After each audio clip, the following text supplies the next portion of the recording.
Hi everyone. Today we are going to explore the dashboard that tracks the complete journey from email campaign to sales conversion.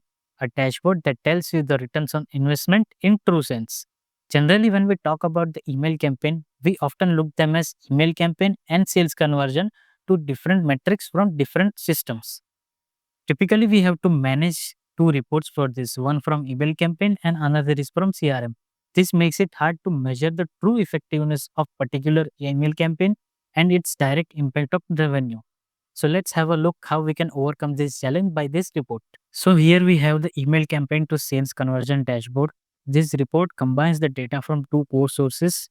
First, we have the email campaign section where we can see how many people have received the email. From that, how many have opened the email, how many people have clicked on the link inside that email, how many have replied to their email, and of course, how many leads are generated from that particular email campaign. We can also track the email campaign status here.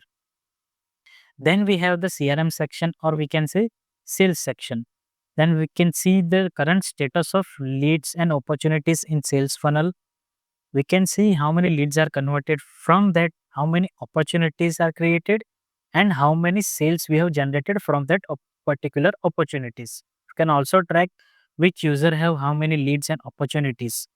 We can also track here the lost reason for particular leads and opportunities. If we want to see particular data for each campaign, we can simply click here and the dashboard change accordingly. By combining both CRM data and email campaign data into single integrated report, we get the clear and accurate view what's working and what's not working.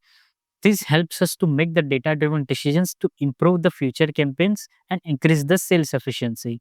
If you want to build similar dashboard for your business, reach out to us and thank you.